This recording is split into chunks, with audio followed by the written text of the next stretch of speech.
ನಮಸ್ಕಾರ ರೀ ಎಲ್ಲರಿಗೂ ರಿತಿ ಲಾಗ್ಸ್ ಚಾನಲ್ಗೆ ಸ್ವಾಗತ ರೀ. ನಾನು ಇವತ್ತಿನ ವಿಡಿಯೋದಲ್ಲಿ ರೀ ಚೂಡಾನ ಹೆಂಗೆ ಖಾರ ಹಚ್ಚೋದಂದರೆ ಒಗ್ಗರಣೆ ಕೊಡೋದು ಅಂತೇಳಿ ಹೇಳ್ತಾ ಇದ್ದೀನಿ ರೀ. ನಾನಿಲ್ಲಿ 1 kg ಅಷ್ಟು ಚೂಡಾನ ಹಚ್ಕೊಳತ್ತೀನಿ ರೀ. ಈ ಥರನಾಗಿ ನಾವು ಚೂಡ ಒಮ್ಮೆ ಖಾರ ಹಚ್ಚಿ ಒಗ್ಗರಣೆ ಹಚ್ಚಿ ಇಟ್ಕೊಂಡು ಅಂದ್ರೆ ರೀ ನಮ್ಗೆ ಒಂದು ವಾರದವರೆಗೂ ಸಂಜೆ ಹೊತ್ತಲ್ಲಿ ಚಹಾ ಟೈಮ್ ಒಳಗೆ ತಿನ್ನೋಕೆ ನಡಿತೈತೆ ರೀ. ಹಾಗೆ ನಾವು ಎಲ್ಲಾದರೂ ಟ್ರಿಪ್ ಹೋಗ್ತಿದ್ವಿ ಅಂದ್ರೆ ಹಾಗೆ ಮಕ್ಕಳನ್ನೆಲ್ಲಾದರೂ ಹಾಸ್ಟೆಲು ಈ ಥರನಾಗಿ ಇದ್ರಂದ್ರೆ ಈ ಥರನಾಗಿ ಮಾಡಿ ಕೊಟ್ರಂದ್ರೆ ಅವರು ಒಂದು 15 ದಿವಸದವರೆಗೂ ಸ್ಟೋರ್ ಮಾಡಿ ಇಟ್ಕೊಂಡು ತಿನ್ಬೋದು ರೀ. ಇವಾಗ ಹೆಂಗೆ ಮಾಡೋದು ಅಂಥೇಳಿ ನೋಡೋಣ ಬರ್ರಿ. ನಾನಿಲ್ಲಿ ಒಂದು 2 ಲೋಟದಷ್ಟು ಎಣ್ಣೆನ ಹಾಕ್ಕೊಂಡೀನಿ ರೀ. ಅಂದ್ರೆ ಒಣವಿರ್ತಾವೆ ರೀ ಇವ ಚೂಡ, ಅದಕ್ಕೋಸ್ಕರ ಎಣ್ಣೆ ಸ್ವಲ್ಪ ಜಾಸ್ತಿ ಬೇಕಾಗ್ತಾವೆ ರೀ. ಎಣ್ಣೆ ಸ್ವಲ್ಪ ಜಾಸ್ತಿನ ಹಾಕ್ಕೊಂಡೀನಿ ರೀ ನಾನಿಲ್ಲಿ. ಇದಕ್ಕೆ ನಾನು ಈ ಥರನಾಗಿ ಉದ್ದವಾಗಿ ಕಟ್ ಮಾಡಿ ಇಟ್ಕೊಂಡಿರುವಂಥ ಕೊಬ್ಬರಿನ ಹಾಕೊಳತ್ತೀನಿ ರೀ. ನಾವು ಆಲೂಗಡ್ಡೆ ಚಿಪ್ಸ್ ಮಾಡ್ತೀವಲ್ಲ ರೀ, ಬಟಾಟೆ ಚಿಪ್ಸ್, ಅದರಲ್ಲಿನೂ ಕರೆಕ್ಟ್ ಮಾಡ್ಕೊಂಡು ಅಂದರೆ ಈ ಥರನಾಗಿ ಒಂದೇ ಸವನಾಗಿ ಬರ್ತಾವೆ ರೀ. ಇವು ಪೂರ್ತಿಯಾಗಿ ಕಂದು ಬಣ್ಣ ಬರಬೇಕು ರೀ, ಅಂದ್ರೆ ಸ್ವಲ್ಪ ಕಲರ್ ಚೇಂಜ್ ಆಗಬೇಕು ರೀ, ಅಲ್ಲಿವರೆಗೂ ಹುರ್ಕೋಬೇಕು. ಎಣ್ಣೆ ಕಾದಿತ್ರಿ ಆಲ್ರೆಡಿ, ಅದಕ್ಕೆ ಹಾಕ್ಕೊಂಡು ಈಗ ಕಲರ್ ಸ್ವಲ್ಪ ಚೇಂಜ್ ಆಗ್ತಾವೆ ರೀ. ಭಾಳ ಬೇಗ ಕಪ್ಪಾಗಿಬಿಡ್ತಾವೆ ರೀ, ಸ್ವಲ್ಪ ಲಘುನ ತಕ್ಕೋಬೇಕಾಗ್ತೈತಿ ನೋಡಿರಿ. ಈಗ ಕಲರ ಚೇಂಜ್ ಆಗತ್ತವು. ಇವಾಗ ಇವನ್ನ ತಕ್ಕೊಳ್ಳೋಣ್ರಿ. ಇವು ಕೊಬ್ಬರಿನ ಹಾಕೋದ್ರಿಂದ ಬಾಯಲ್ಲಿ ತಿನ್ನುವಾಗ ಸಿಕ್ಕು ಅಂದ್ರೆ ಏನೋ ಒಂಥರ ಟೇಸ್ಟ್ ಅನ್ನಿಸ್ತಾವೆ ರೀ. ನೀವು ಕೊಬ್ಬರಿ ಬದಲಾಗಿ ಕಾಜು ಸಹಿತ ಹಾಕ್ಕೋಬೋದು ರೀ. ನಿಮ್ಗೆ ಕೊಬ್ಬರಿ ಬೇಕಾ ಅಂತೇನಿಲ್ಲ, ಹಾಕೋಬೇಕಾ ಅಂತೇನಿಲ್ಲ ರೀ, ಅದನ್ನು ಸ್ಕಿಪ್ ಮಾಡ್ಕೋಬೋದು. ನಿಮಗೆ ಬೇಕಾದರೆ ಹಾಕ್ಕೋಬೋದು. ಇವಾಗ ಎಲ್ಲನೂ ತಕ್ಕೊಳತ್ತೀನಿ ರೀ. ಕೊಬ್ಬರಿನ ಈ ಥರನಾಗಿ ಕಲರ್ ಚೇಂಜ್ ಆದಮೇಲೆ ತಕ್ಕೋಬೇಕು ರೀ. ಭಾಳ ರುಚಿ ಅನ್ನಿಸ್ತಾವೆ ರೀ ಚೂಡ. ಒಂದು ಸಾರಿ ಟ್ರೈ ಮಾಡಿ ನೋಡಿರಿ. ಭಾಳ ಹೊತ್ತೇನು ಆಗಂಗಿಲ್ಲ ರೀ, ಟೈಮ್ 10 ನಿಮಿಷದೊಳಗೆ ಮಾಡ್ಕೋಬೋದು ರೀ. ಸಂಜೆ ಚಹಾ ಜೊತೆಗೆ ಹಾಗೆ ಸ್ವಲ್ಪ ಉಳ್ಳಾಗಡ್ಡಿ ಕೊತ್ತಂಬರಿಯನ್ನು ಹಾಕೊಂಡ್ರಂತೂ ಇನ್ನೂ ರುಚಿ ಅನ್ನಿಸ್ತಾವೆ. ಇವಾಗ ನಾನಿಲ್ಲಿ 2 ಬಟ್ಲದಷ್ಟು ಶೇಂಗಾ ಕಾಳು ಹಾಕ್ಕೊಳತ್ತೀನಿ ರೀ. ಯಾಕಂದರೆ ಶೇಂಗಾ ಕಾಳು ಜಾಸ್ತಿ ಇತ್ತು ಅಂದ್ರೆ ರುಚಿ ಅನ್ನಿಸ್ತಾವೆ ರೀ, ಅದಕ್ಕೋಸ್ಕರ 2 ಬಟ್ಲಷ್ಟು ಶೇಂಗಾ ಕಾಳು ಹಾಕ್ಕೊಳತ್ತೀನಿ ರೀ. ಶೇಂಗಾ ಕಾಳು ಪೂರ್ತಿಯಾಗಿ ಫ್ರೈ ಆಗ್ಬೇಕು ರೀ. ಹಸಿ ಇದ್ದು ಅಂದ್ರೆ ಚೂಡ ಮೆತ್ತಗೆ ಆಗ್ತಾವೆ ರೀ. ಅದಕ್ಕಾಗಿ ಅವ ಕರ್ದಾವ ಅಂತ ಹೆಂಗೆ ಗೊತ್ತಾಗ್ತೈತೆ ಅಂದರೆ ಚಿಟಪಟ ಅಂತ ಸಿಡಿಯೋಕೆ ಸ್ಟಾರ್ಟ್ ಆಗ್ತಾವೆ ರೀ. ಆವಾಗ ನಮ್ಗೆ ಕರ್ದಾವ ಅಂತ ಗೊತ್ತಾಗ್ತೈತಿ. ನಾನಿಲ್ಲಿ 1 ಬಟ್ಲಷ್ಟು ಪುಟಾಣಿನ ಹಾಕ್ಕೊಳತ್ತೀನಿ ರೀ. ಪುಟಾಣಿ ನಿಮ್ಗೆ ಬೇಕು ಅನಿಸಿದ್ರೆ ಹಾಕ್ಕೊಳ್ರಿ, ಬ್ಯಾಡ್ ಅಂತಂದ್ರೆ ಬಿಡಿ. ಇವಾಗ ಪುಟಾಣಿನೂ ಫ್ರೈ ಆದವು ರೀ. ನೀವು ಇಲ್ಲಿ ಗೋಡಂಬಿ ಸಹಿತ ಹಾಕ್ಕೋಬೋದು ರೀ. ಇವಾಗ ನಾನು ಉದ್ದವಾಗಿ ಕಟ್ ಮಾಡಿ ಇಟ್ಕೊಂಡಿರುವಂಥ ಹಸಿಮೆಣ್ಸಿನ್ಕಾಯಿ ಹಾಕ್ಕೊಳತ್ತೀನಿ ರೀ. ಹಸಿಮೆಣ್ಸಿನ್ಕಾಯಿ ಹಾಕ್ಕೊಳ್ಳೋದ್ರಿಂದ ಏನೋ ಒಂಥರ ಟೇಸ್ಟ್ ಚೆನ್ನಾಗಿ ಬರ್ತೈತೆ ರೀ, ಅದಕ್ಕಾಗಿ ಹಸಿಮೆಣ್ಸಿನ್ಕಾಯಿ ಯೂಸ್ ಮಾಡ್ಕೊಳತ್ತೇನು. ನೀವು ಇಲ್ಲ ಅಂದ್ರೆ ಅಚ್ಚ ಖಾರದ ಪುಡಿನೂ ಸಹಿತ ಯೂಸ್ ಮಾಡ್ಕೋಬೋದು ರೀ, ಅದು ರುಚಿ ಅನ್ಸುತ್ತೆ ರೀ. ಆದರೆ ಇವು ಹಸಿಮೆಣ್ಸಿನ್ಕಾಯಿ ಹಾಕ್ಕೊಳ್ಳೋದ್ರಿಂದ ಕಲರ್ ಚೆನ್ನಾಗಿ ಅನಿಸುತ್ತೆ ರೀ, ಅದಕ್ಕೋಸ್ಕರ ನಾನಿಲ್ಲಿ ಹಸಿಮೆಣ್ಸಿನ್ಕಾಯಿನ ಹಾಕ್ಕೊಳತ್ತೀನಿ ರೀ.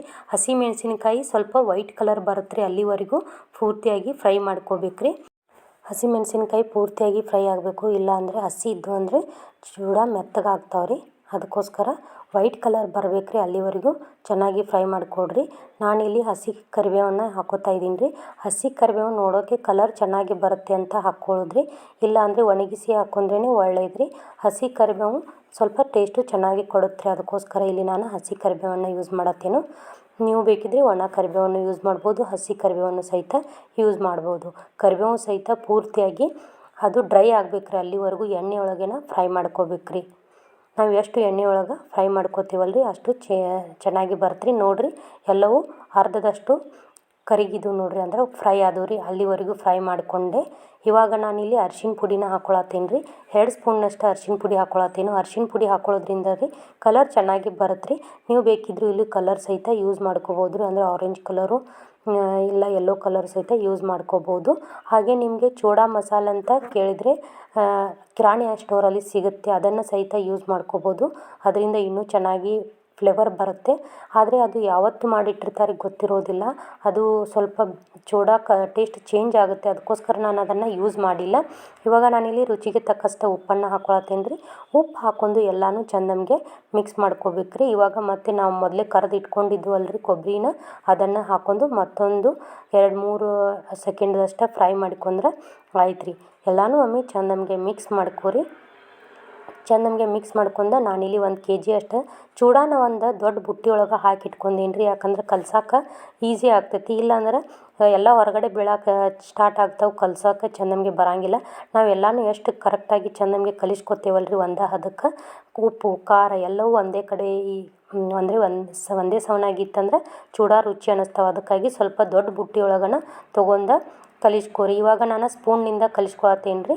ಯಾಕಂದ್ರೆ ಕೈಯಿಂದ ಕಲಿಸ್ಕೊಳಕ್ಕೆ ಹೋಗೋದ್ರಿಂದ ಕೈಯು ಸುಟ್ಟೋಗುತ್ತೆ ರೀ, ಒಗ್ಗರ್ಣೆ ಸುಡ್ತಿರ್ತೈತಲ್ಲ ರೀ. ಅದಕ್ಕಾಗಿ ಸ್ಪೂನ್ನಿಂದ ಎಲ್ಲನೂ ಚಂದ ನಮಗೆ ಮಿಕ್ಸ್ ಮಾಡ್ಕೋಬೇಕು ರೀ. ಎಲ್ಲಕ್ಕೂ ಚೂಡಾಕ ನಾವು ಮಾಡ್ಕೊಂಡಿರುವಂಥ ಒಗ್ಗರ್ಣೆ ಹತ್ತಬೇಕು ರೀ. ಅಲ್ಲಿವರೆಗೂ ನಾವು ಈ ಥರನಾಗಿ ಮೇಲಿಂದ ಕೆಳಗೆ ಕೆಳಗಿಂದ ಮೇಲೆ ಮಾಡ್ಕೋತಾ ಸ್ಪೂನ್ನಿಂದ ಮಾಡ್ಕೋಬೇಕು ರೀ. ಇಷ್ಟ ಮಾಡಿದ್ರೆ ಆಗಲ್ಲ ರೀ. ಇದಕ್ಕೆ ಮತ್ತೆ ನಾವು ಒಗ್ಗರ್ಣೆ ಹಾಕ್ಕೋಬೇಕು ರೀ. ಯಾಕೆ ಹೇಳ್ರಿ, ಇದಕ್ಕೆ ನಾವು ಸಾಸ್ವೆ ಜೀರಿಗೆ ಹಾಕ್ಕೊಂಡಿಲ್ಲಲ್ಲ ರೀ ಫಸ್ಟಿಗೆ. ಅದಕ್ಕೋಸ್ಕರ ಈಗ ನಾನಿಲ್ಲಿ ಮತ್ತೆ ಸಪ್ರೇಟಾಗಿ ಒಗ್ಗರ್ಣೆನ ರೆಡಿ ಮಾಡ್ಕೋತೀನಿ ರೀ. ಇವಾಗ ಎಲ್ಲನೂ ಚಂದ ನಮಗೆ ಮಿಕ್ಸ್ ಆದವು ರೀ. ನಿಮಗೆ ಏನಾದರೂ ಉಪ್ಪು ಖಾರ ಕಡಿಮೆ ಅನಿಸ್ತಂದ್ರೆ ನಾವು ಈಗ ಮತ್ತೇನು ಒಗ್ಗರ್ಣೆ ಮಾಡ್ಕೋತೇವಲ್ಲ ರೀ, ಆ ಒಗ್ಗರ್ಣೆ ಒಳಗೆ ಸಹಿತ ಹಾಕ್ಕೊಂಡು ಮಿಕ್ಸ್ ಮಾಡ್ಕೋಬೋದು ರೀ. ಇಲ್ಲಿ ನಾನು ಸ್ವಲ್ಪ ಎಣ್ಣೆನ ತೊಗೊಂಡೀನಿ ರೀ. ಅದಕ್ಕೆ ಸಾಸ್ವೆ ಜೀರಿಗೆನ ಪೌಡ್ರ್ ಮಾಡಿ ಇಟ್ಕೊಂಡಿದ್ದೀನಿ ರೀ. ಅದೊಂದು ಸ್ವಲ್ಪ ಸ್ಕಿಪ್ ಆಯಿತು ನಿಮಗೆ ತೋರ್ಸೋಕ್ಕೆ. ಇವಾಗ ಸಣ್ಣದಾಗಿ ಅಂದರೆ ಬೆಳ್ಳುಳ್ಳಿನ ಹಾಕ್ಕೊಳತ್ತೀನಿ ರೀ. ಸ್ವಲ್ಪ ದಪ್ಪವಾಗಿಯೇ ಬೆಳ್ಳುಳ್ಳಿ ಜಜ್ಜಿ ಇಟ್ಕೊರಿ, ಅದು ಟೇಸ್ಟ್ ಬೇರೆನೇ ಬರುತ್ತೆ ರೀ. ಪೂರ್ತಿ ಸಣ್ಣದಾಗಿ ಜಜ್ಕೊಳಕ್ಕೆ ಹೋಗ್ಬೇಡ್ರಿ. ಒಂದರಲ್ಲಿ 2 ಆಯ್ತಂದ್ರೆ ಸಾಕು ರೀ. ಇವಾಗ ಎಲ್ಲನೂ ಒಗ್ಗರ್ಣೆನ ಮತ್ತೊಮ್ಮೆ ಮಿಕ್ಸ್ ಮಾಡ್ಕೊಂಬಿಡ್ರಿ. ಇವಾಗ ನಾನು ಪೌಡ್ರ್ ಮಾಡಿ ಇಟ್ಕೊಂಡಿರುವಂಥ ಸಕ್ರೆ ಪೌಡ್ರನ್ನ ಹಾಕ್ಕೊಳತ್ತೀನಿ ರೀ. ಇದು ಸಕ್ರೆ ಪೌಡ್ರ್ ಹಾಕ್ಕೊಳ್ಳೋದ್ರಿಂದ ಅದ್ರ ಟೇಸ್ಟೇ ಬೇರೆ ಅನಿಸುತ್ತೆ, ತುಂಬ ರುಚಿ ಅನಿಸುತ್ತೆ ರೀ. ಹಾಗೆ ಬೇಕ್ರಿಯಲ್ಲಿ ಸಿಗ್ತಾವಲ್ಲ ರೀ, ಅದೇ ಥರನಾಗಿ ಟೇಸ್ಟ್ ಕೊಡುತ್ತೆ ರೀ. ಅದಕ್ಕಾಗಿ ನಾನಿಲ್ಲಿ ಸಕ್ರೆ ಪೌಡರ್ನ ಯೂಸ್ ಮಾಡ್ಕೊಳತ್ತೇನು. ಸಕ್ರೆ ಪೌಡರ್ ನಿಮ್ಗೆ ಬೇಕು ಅನಿಸಿದರೆ ಹಾಕ್ಕೊಳ್ರಿ, ಬೇಡ ಆದರೂ ಬಿಡ್ಬೋದು ರೀ. ಇವಾಗ ಎಲ್ಲನೂ ಒಮ್ಮೆ ಚೆಂದ ನಮಗೆ ಮಿಕ್ಸ್ ಮಾಡ್ಕೊಳ್ರಿ. ಈ ಥರನಾಗಿ ಮಾಡ್ಕೊಳ್ಳೋದ್ರಿಂದ ಸಂಜೆ ಟೈಮ್ನಲ್ಲಿ ಸ್ನ್ಯಾಕ್ಸು ರೂಪದಲ್ಲಿ ತಿನ್ಬೋದು. ಇದರಲ್ಲಿ ಸ್ವಲ್ಪ ಉಳ್ಳಿಗಡ್ಡಿ ಹಾಗೆ ಸೇವು ಮತ್ತು ಕೊತ್ತಂಬರಿ ಸಣ್ಣದಾಗಿ ಕಟ್ ಮಾಡಿ ಹಾಕ್ಕೊಂಡ್ರೆ ಇನ್ನೂ ರುಚಿ ಅನ್ನಿಸ್ತಾವೆ ರೀ. ನಾನು ತೋರಿಸಿರುವಂಥ ಚೂಡಾ ರೆಸಿಪಿ ನಿಮಗೆ ಇಷ್ಟ ಆಗಿದೆ ಅಂತ ಅಂದ್ಕೊಂಡಿದ್ದೀನಿ ರೀ. ಆದರೆ ನಾವು ಒಂದು ಪ್ಲಾಸ್ಟಿಕ್ ಕವರ್ನಲ್ಲಿ ಹಾಕಿಟ್ಕೊಂಡು ಗಾಳಿ ಆಡದಂಥ ಡಬ್ನಲ್ಲಿ ಇಟ್ಕೋಬೇಕು ರೀ. ಈ ರೆಸಿಪಿ ನಿಮಗೆ ಇಷ್ಟ ಆಗಿದೆ ಅಂತ ಅಂದ್ಕೊಂಡಿದ್ದೀನಿ. ಇಷ್ಟ ಆಗಿದ್ರೆ ಪ್ಲೀಸ್ ಲೈಕ್ ಮಾಡಿರಿ, ಶೇರ್ ಮಾಡಿರಿ, ಹಂಗೆ ಕಮೆಂಟ್ ಮಾಡೋದನ್ನು ಮರಿಬೇಡ್ರಿ. ಮತ್ತೆ ಮುಂದಿನ ವಿಡಿಯೋದಲ್ಲಿ ಮತ್ತೊಂದು ರೆಸಿಪಿಯೊಂದಿಗೆ ಬರ್ತೀನಿ ರೀ. ಪೂರ್ತಿ ವಿಡಿಯೋ ನೋಡಿರುವುದಕ್ಕೆ ಹೃದಯಪೂರ್ವಕ ಧನ್ಯವಾದಗಳು. ಅನ್ನದಾತೋ ಸುಖೀ ಭವ, ಸರ್ವೇ ಜನೋ ಸುಖಿನೋ ಭವಂತು.